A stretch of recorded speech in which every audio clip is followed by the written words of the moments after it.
այստեղ դուք առանձնացրել եք 3 ընդդիմադիր կուսակցությունների, որոնցից մեկը միասնության թևեր Արման Թաթոյանի կողմից ղեկավարված միասնության թևերն է, մյուսը նոր ուժ ռեֆորմիստական կուսակցություն,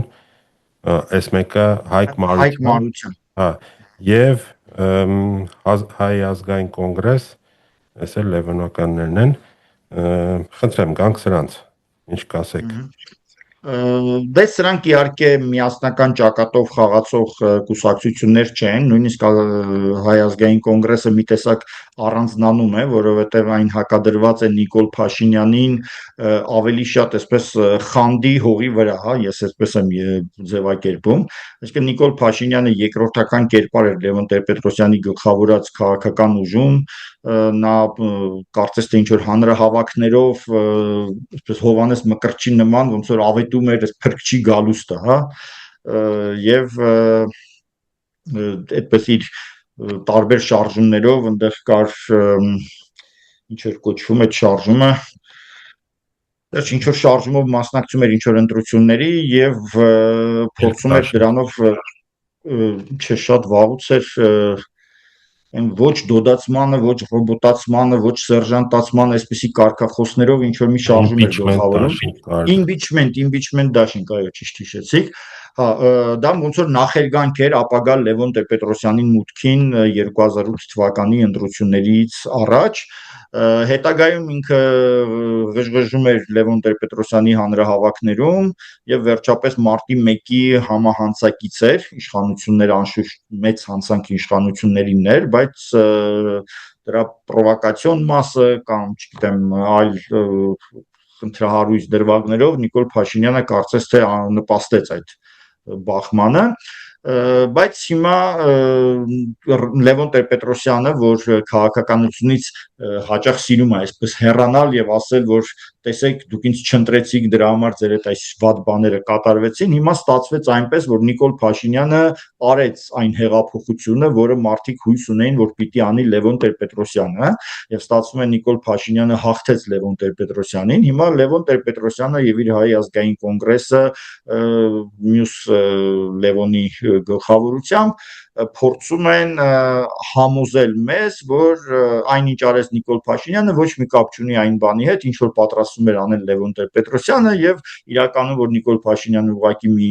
ապաշնոր աշակերտ է, որը ժամանակին դասերը չի սովորել, որոշել է ուսուցչի գլխի վրայից թռնել եւ այդ առումով մեծ խնդիրներ է ստեղծել, սակայն ինչ է ըստ էության Հայ ազգային կոնգրեսը փաստորեն հակադրում այսօր Նիկոլ Փաշինյանին, կարելի ասել ոչինչ, բացի նրանից, որ այդպես մտածող մի փոքր շերտ ընտրողների նրանց քվեարկելով կարծես թե կասի, որ մենք համաձայն չենք Նիկոլ Փաշինյանի հետ, սակայն եթե այսօր նայենք քաղաքացիական պայմանագրի ակտիվ կազմի գերակշիռ մասը, գերակշիռ մասը չէ, համենայն դեպս Հայ ազգային կոնգրեսից մեծամասնությունը տեղափոխվել է քաղաքացիական պայմանագիր, Նիկոլ Փաշինյանը կարողացել է նրանց գայթակղել տարբեր պաշտոններով, առաջարկություններով եւ կարելի է ասել, որ Նիկոլ Փաշինյանի շարժումը հենց Հայ ազգային կոնգրեսի շարունակություն է, ինչի հետ համաձայն չեն կոնգրեսականները եւ նրանք առարկում են։ Մյուս կերպարը դա Նիկոլ Փաշինյանի քաղաքապետ Հայկ Մարությանն է, որը քաղաքական ոչ մի հիմք չունենալով նախքան Հայկ Մարությանին գալը, այստեղ քանի որ դուք ես Հայ ազգային կոնգրեսը այս խմբի մեջ եք դրել, այսինքն մյուս ուժերի հետ միասին, դա իմ մոտ մի քիչ անհասկանալի դիսոնանս առաջացրեց, քանի որ ես համարում եմ, որ նիկոլականության առանցքային ակունքներում ընկած է հենց լևոնականությունը եւ դա մեկը ծնել է մյուսին, այսինքն հիմա սրանց համարել ինչ որ ընդդիմադիր, որովհետեւ դուք հետո նաեւ խմբեր ունենք մենք նիկոլամետ կամ նիկոլական կուսակցությունների խումբ, ես սրանց կգցեի դրանց մեջ, ինչու եք դուք առանձին դրել։ Ասեմ ինչի եմ առանձին դրել, նախ են նիկոլամետ արևմտամետների խումբ էր, դա մի քիչ առանձնահատկություն ունի, որովհետև սպասարկում են արևմտյան ինտեգրացիայի օրակարգը, իսկ ես ինչու եմ այսպես բան արել, տեսեք, Նիկոլ Փաշինյանը առաջին հայացքից այո սերել է Լևոն Տեր-Պետրոսյանի գլխավորած շարժումից, որը ինչ որ մի պահ կոչվել է Հայ ազգային կոնգրես։ Բայց Նիկոլ Փաշինյանը գաղափարական լևոնական չի եղել երբեք։ Զուտ այն պատճառով, որ ինքը երբեք որևէ առումով գաղափարական մարդ չի եղել։ Առավոտյան կարող է մի բան ասել, 5 րոպե հետո ուրիշ բան, կեսօրին ուրիշ բան, երեկոյան լրիվ ուրիշ բան։ Եվ ամեն ինչը կախված նրանից, թե ում հետ է զրուցում եւ ում է ուզում հաճոյանալ։ Նիկոլ Փաշինյանի նման ամբողջ հաճ, նաեւ զրուցակցին հաճոյացող մարդ ես չեմ տեսել։ Հետը խոսել եմ,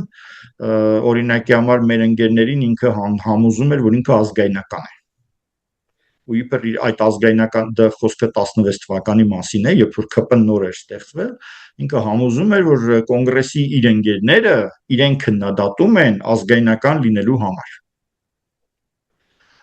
Իրականում նորից եմ կրկնում, Նիկոլ Փաշինյանը ոչ մի գաղափար չունի։ Ամեն պահին նա պետք է ինչ-որ մի բան խոսի, մեկի հետ զրուցում է, ինչ-որ մի բան լսում է, դուրը գալիս է, որոշում է, որ սա ստեղ օգտագործելի է, օգտագործում է։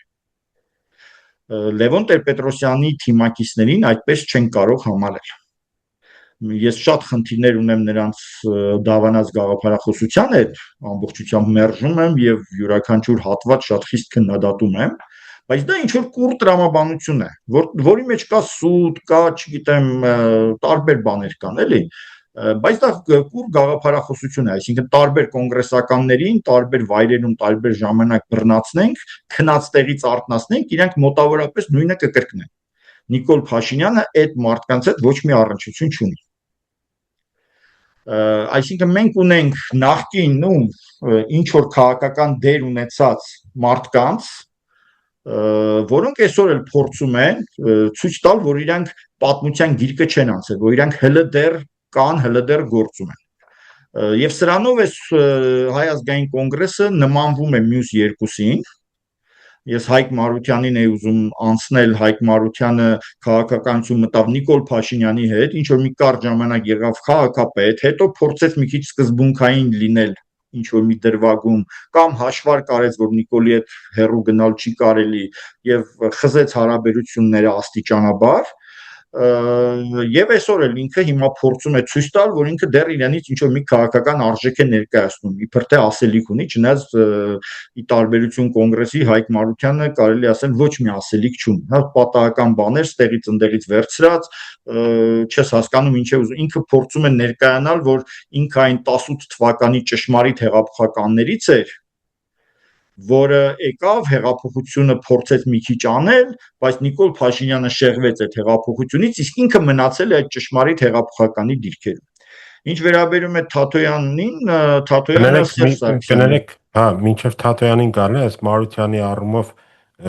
իսկ որն է պատճառը, մի քիչ առաջ ընկնելով ասեմ, որ այնտեղ մի հատ դուք խումբ ունեք, որտեղ նշում եք լուսանցքային կուսակցություն։ Այդ դեպքում, եթե Մարությանը իրենից ոչ մի բան չի ներկայացնում, գաղափար չունի, ինչ որ ընտրազանգված էլ բացյալ չունի, այդ դեպքում ինչու իրան չեն գցում լուսանցքայինների մեջ։ Բացատրեմ, առաջին կարևոր հանգամանքը դա Երևանի ընտրություններում իր հարաբերական հաջողությունն է։ Այսինքն Երևանի ընտրությունների ժամանակ նա ցույց է տվել որոշակի ընտրազանգվածի աջակցություն։ Եվ դա նրան ավելի ակտիվ խաղացող է դարձնում։ Ինքը պոտենցիալ լուսանցքային կուսակցություն է, բայց պոտենցիալ։ Այս պահին դեռ չի արձանագրվել իր լուսանցքային լինելը։ Ասելիք չունենալը չի նշանակում լուսանցքային։ Սամվել Կարապետյանն էլ ասելիք չունի։ Հա, անշուշտ։ Բայց նա առաջատար կուսակցություն է համարվում զուտ նյութական ռեսուրսների առումով։ Հայկ Մարությանը Սամվել Կարապետյանից էապես քիչ փող ունի, բայց ունի։ Պակաս հայտնի է անուն չէ, կամ էլ մի քիչ պակաս հայտնի է, կարևոր չի, բայց հայտնի անուն է։ Հա, հայտնի է որպես շոումեն, հայտնի է որպես նախկին նիկոլական քաղաքապետ, բայց հայտնի է, այսինքն մարդկանց ընկալումներում ինքը կարող է դիտարկվել, այսինքն պատկերացրեք մի քաղաքացու, որը չի ուզում ընտրել ոչ իշխանությանը, ոչ նրա նշանակած ռուսամետ ընդդիմությանը, եւ ուզում է ինչ-որ տարբերակ ընտրել։ Հիմնականում ընտրելու է այս տիպի կուսակցություններից, հա, Միասնության թևեր, Հայկ Մարության, միգուցե կոնգրես, կոնգրեսը ավելի իր կայուն ընտրազանգված ունի, միգուցե ավելի փոքր կուսակցություններից ընտրի, վերջապես իհարկե կարող է ընտրել նաև բոլորին դեմ տարբերակը, հիմա արդեն այդ հնարավորությունն էլ կա, եւ ուզում եմ ասեմ, այս սրանով այս կուսակցությունները դառնում են դարձյալ անձի շուրջ հավաքված կառույցներ,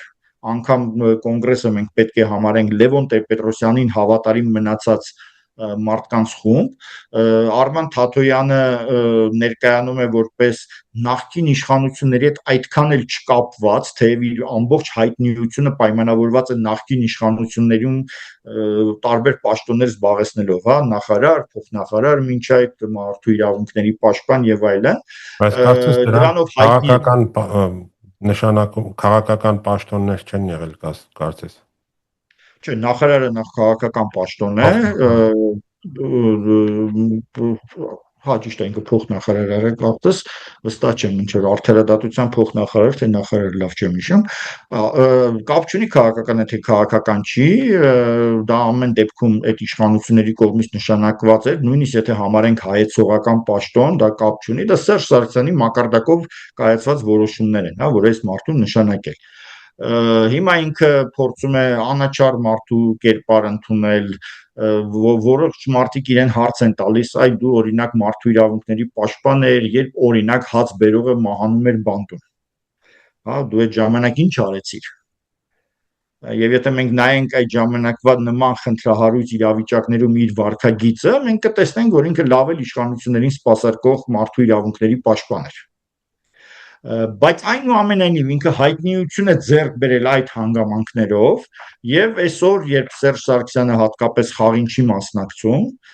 Արման Թաթոյանը կարծում եմ հավակնում է նախկին Սերժ Սարգսյանի ստացած քվեները հավաքել ինքը, իր թիմակիցների մեջ կան նախարարներ, ասենք նույն Դավիթ Անանյանը, եւ եթե նայենք թիմը իրենք այս երկուսով են հիմնականում ձևավորել, այնտեղ Շանթ Հարությունյանի որդու ներկայությունը այսպես ավելի շատ պատահական իմիջային բան է, որ տեսեք մեզ այսպիսի մարդիկ են, ասենք, աջակցում։ Եվ այս թիմը ըստ էության մեկ անձի շուրջ ինչ որ փողի արկայությամբ, ով է փող դրել այստեղ այդքան էական չի, ինչ որ փողի արկայությամբ հավաքված կլիենտալիստական հաճախորդային հերթական կառույցն է։ Նույնպիսի հաճախորդային կառույց է Հայկ Մարությանը, որը ասենք իր անձնական փողերն է գուցե դրել եւ դարձյալ իր ճանաչումը ձեռք է բերել Նիկոլ Փաշինյանի հաշվին, Հայ ազգային կոնգրեսը, որտեղ Լևոն ինչա ներազգանունը Զուրաբյան, հա, նա էլ, ասենք, Լևոն Տեր-Պետրոսյանի կողմից նշանակված, նրանց նյութական աղբյուրներն էլ, ասենք, իրենց այդ նախկին պաշտոններով, բաներով պայմանավորված մի կառույց է, ճիշտ է, իրենք անհամեմատ ավելի աղքատ են եւ համեստ են գործում այս ընտրարշավի ժամանակ, ուրեմն սրանք այսպիսի կառույցներ են, որոնք խոշոր հաշվով մեծ դեր չեն կարող կատարել, բայց նրանցից մեկը երկուսը գուցե հավակնեն մի կերպ հաղթահարել այդ անցողիկ շեմը եւ հայտնվել խորհրդարանում։ Կստացվի, չի ստացվի, կախված է բազմաթիվ այլ հանգամանքներից, դրա համար մենք հիմա տոկոսների գուշակություն իրոք չանենք։